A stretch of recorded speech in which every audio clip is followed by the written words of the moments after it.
알로라 함영입니다. 오늘은 4월 26일 이수 듀얼파크에서 개최된 미니리그 4학년 영상을 준비했습니다. 선두곡은 가위바위보로 정해서 왼쪽이 먼저 가져가게 되었네요. 왼쪽은 루카리오 멜메탈 GX 덱이고 오른쪽은 최근 영상에서 자주 등장하고 있는 빛나는 게노세크트 덱입니다.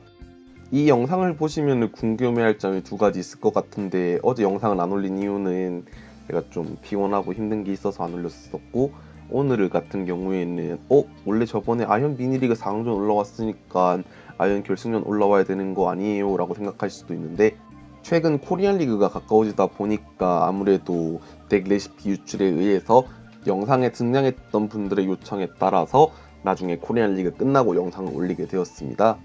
현재 양측 스타트는 왼쪽이 루카리오 멜메탈 GX, 오른쪽이 이상해씨가 스타트했네요. 루카리오 멜메탈 GX의 강철 에너지 한 장을 붙여주고, 여기서는 사용하려고 하는 서포트 카드는 릴리를 사용했습니다. 릴리에는 기본적으로 자신의 패가 6장이 되도록 들어가지만 첫 번째 차례는 8장이 되도록 들어갈 수 있습니다. 드로 후 아무 카드도 쓰지 않고 그대로 차례를 마쳤네요. 왼쪽에 빛나는 게노세크트 덱은 쉐이미 프리즘스타 때 기본 풀타입 에너지와 송원의 바톤까지 붙이고 포켓 기어 3.0을 사용했지만 아무 카드 나오지 않고 그대로 릴리를 사용해서 카드를 드로했습니다.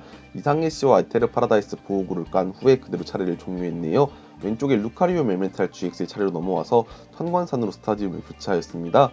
그리고 나서 크래시 엠머를 사용했네요. 크래시 엠머는 동전을 던져서 앞면이 나온다면 상대 포켓몬에게 붙은 에너지 한 장을 트래시할 수 있는데, 여기선 짝수를 앞면 취급해서 3이라는 홀수가 나왔기 때문에 뒷면 취급으로 실패했네요. 더블 무색 에너지까지 루카리오 멜메탈 GX에게 붙여주었습니다. 이렇게 되면 강철 주먹 기술을 사용할 수 있게 되는데요. 릴리를 사용해서 한 장 드로우를 보았습니다. 디아루가를 드로우한 것 같은데, 이전 도곡 듀얼샵 카드샵 대표 선발전에서 나왔었던 루카리오 멜메탈 GX의 또 다른 버전이 아닐까 싶네요. 여기서는 강철 주먹을 사용했습니다. 강철 주먹은 상대에게 50 데미지를 주면서 자신의 덱에 있는 강철 에너지 카드 한 장을 부스팅할 수 있기 때문에, 이렇게 되면 루카리오 멜메탈 GX에게 강철 에너지가 2장, 더블 무색 에너지가 2장 붙어있기 때문에 헤비 프레스로 150 데미지를 줄 수 있을 것으로 생각됩니다. 오른쪽에 빛나는 게노세크트 덱은 난천을 사용했는데요. 난천은 자신의 패를 모두 덱으로 넣고 섞은 후에 6장을 드로우할 수 있는 카드입니다. 이 6장으로 드로우할 카드에서 아무래도 원하는 카드 같은 경우에는 빛나는 게노세크트가 아닐까 싶네요. 물론 쉐이미 프리즘스타로도 공격할 수 있지만 프리즘스타 카드는 기절하게 되면은 프라이즈로 가는 게 아니라 로스존으로 가기 때문에 재활용이 불가능하다는 점에서 좀 아낄지도 모르겠습니다. 빛나는 게노세크트와 베베놈을 벤치에 내려두고, 그리고 나서 여기서는 이상해씨의 기술을 사용해서 30 데미지를 주었습니다. 아마도 풀에너지, 무색에너지 하나 발비로 30 데미지를 주는 기술로 기억하고 있는데요. 단순하게 발비만족으로 딜을 주는 기술인데, 여기서는 저지맨 휘즈를 사용해서 한 장 드로우하였습니다. 이어서 크래시엠을 다시 한번 사용했네요.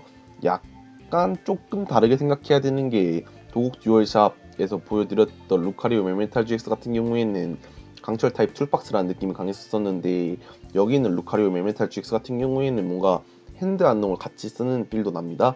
크래시 엠머에 성공해서 이번에는 쉐이미 프리즘스타 에너지를 떼는데 성공했네요. 그리고 나서 아무래도 패가 멈춰있던 느낌을 받고 있는데요.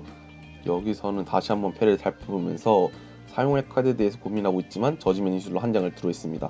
이어서 드로한 강철 후라이팬을 배틀필드에 있는 루카리오 멜메탈 GX에 붙여주었네요. 강철 후라이팬은 달고 있는 강철 타입 포켓몬의 약점을 없애줄 뿐만 아니라 받는 기술의 데미지도 마이너스 30 줄여줍니다. 이어서 이상해씨를 기절시키고 프라이즈 한 장을 가져왔네요. 현재 프라이즈 상황은 5대6입니다. 배틀필드로 쉐이미 프리즘스타가 나갔습니다. 쉐이미 프리즘스타 같은 경우에는 후퇴 발비가 없기 때문에 쉽게 후퇴가 가능하다는 점에서 배틀필드로 나간 것으로 생각되네요. 하이퍼볼을 사용해서 여기서는 마샤도를 가져왔습니다. 이어서 패에 있는 기본 풀에너지와 송원의 바통까지 붙여주고 마샤도의 특성 피장파장을 사용했네요.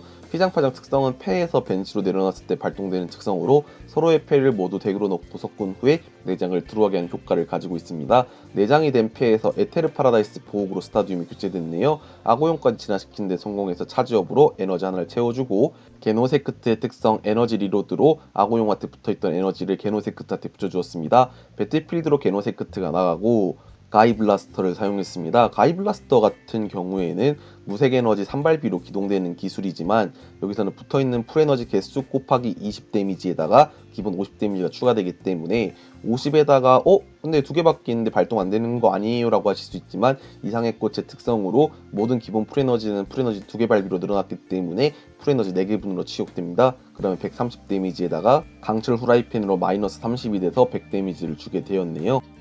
루카리오 멜메탈 GX 측의 차례로 넘어가서 패에서 사용할 카드와 트래쉬를 보고 있습니다. 현재 헤비 프레스를 사용한다 손 치더라도 빛나는 게노세크트가 에테르 파라다이스 보호구에 의해서 마이너스 30이 되기 때문에 120 데미지로 기절시키지는 못합니다. 이렇게 되면 자칫 잘못하면은 추가적인 풀에너지 부스팅으로 인해서 배틀필드에 있는 루카리오 멜메탈 GX가 기절할 수 있을 것 같은데요. 여기서는 그걸 대비해서 아세로라로 배틀필드의 루카리오 멜메탈 GX를 회수하고 새로운 루카리오 멜메탈 GX를 내보냈습니다. 더블 무색 에너지와 강철 후라이팬까지 붙여주고 여기서는 GX 기술을 사용하였네요. 루카리오 멜메탈 GX의 GX 기술 같은 경우에는 풀메탈월 GX란 이름을 갖고 있는데요. 풀메탈월 GX 같은 경우에는 무색 에너지 하나 발비로 이번 대전에서 강철 타입 포켓몬이 받는 데미지가 마이너스 30이 되고 추가적으로 에너지 하나가 더 붙어 있다면 배틀필드에 있는 포켓몬의 에너지를 모두 트랩시킬 수 있는데 빛나는 게노세크트 측은 확실하게 에너지 복구를 통해서 다시 한번 데미지를 주었네요. 여기서는 빛나는 카드팀이 잘 보이지 않지만 저지맨을 사용했습니다. 저지맨을 사용하게 되면 마샤도 피장파장 특성과 마찬가지로 서로의 패를 모두 덱으로 넣고 섞은 후에 내장을 들어가게 되는데요. 루카리오 멜메탈 GX 측에서는 데미지가 꽤 올라가져 있는 상태로 다음 차례 혹시 기절할지 모르기 때문에 방도가 필요할 것 같은데요. 포켓몬 캐쳐를 사용했지만 뒷면이 나와서 실패했습니다. 크래시 햄머까지 사용해서 또 뒷면이 나와서 실패했네요. 여기서는 확실히 포켓몬 카드를 할 때 저 같은 경우에도 동전이 뒷면이 자주 나오는 편이기 때문에 동전이 뒷면 나옴으로써 큰 손해를 입는 카드 같은 경우에는 잘 쓰지 않은 편입니다. 루카리오 멜메탈 GX 측에서는 상당히 가슴이 아플 것 같은데요. 여기서는 어쩔 수 없이 강철 주먹을 사용해서 데미지를 주고 덱에 있는 강철 에너지 카드 한 장을 부스팅합니다.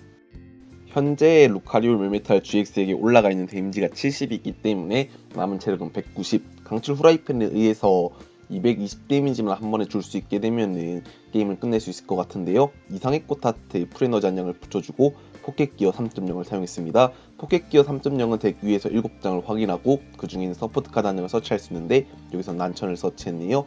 그리고 나서 바로 난천을 사용했습니다. 자신의 패를 모두 덱으로 넣고 섞은 후에 6장을 들어갑니다.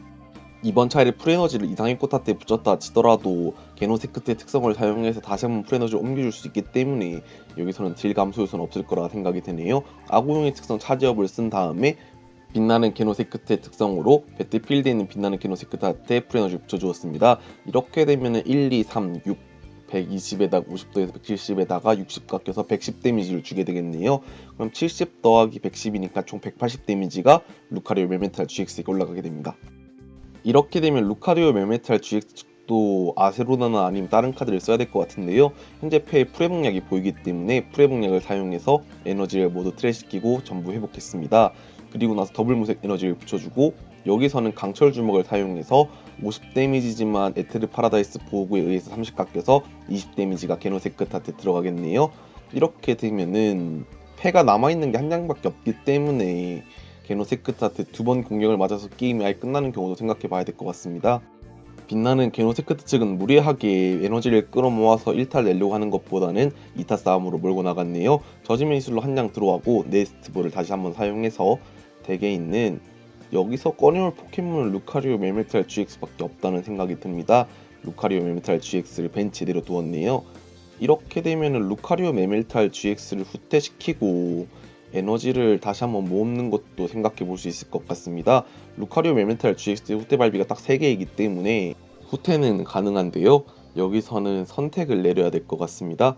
여기서는 강철 주먹을 사용하는 선택을 내렸네요. 20 데미지가 다시 한번 게노세크트한테 쌓입니다. 이렇게 되면은 루카리오 멜메탈 GX를 이번 차례 잃을 수도 있을 것 같은데요. 먼저 아고용에 붙어있던 에너지를 옮겨주고 패에서 에너지 플레이를 벤치에 있는 빛나는 게노세크트한테 해주었습니다. 이렇게 되면 에너지가 1, 2, 3, 4 8개로 160에다가 50도에서 210에서 60 깎여서 150 데미지로 루카리오 멜메탈 GX를 기절시키고 프라이즈 3장을 가져갔네요. 폐에서 강철 에너지를 붙여주고 아무래도 폐에서 더 뭔가 할 수 있는 사항은 없는 것 같아서 그대로 차례를 종료할 수밖에 없습니다. 그대로 차례를 종료하고 한 장을 드로우한 다음에 네트볼을 사용해서 덱에 있는 풀에너지 카드 한 장을 폐에 추가했습니다. 이어서 풀에너지를 쉐이미한테 붙여주고 빛나는 게노세크트를 후퇴시킨 후에 쉐이미가 배틀필드로 나갔습니다. 이어서 악어용 차저 특성을 하나 붙여주고 1, 2, 3, 4, 5, 6, 7에다가 14에다가 30 곱하면 420에서 60 깎여서 360 데미지로 루카리오 멜메탈 GX를 기절시키고 게임을 끝냈습니다. 이번 영상도 봐주셔서 감사하고 다음 영상도 더 좋은 영상을 찾아뵐 수 있게 노력하겠습니다.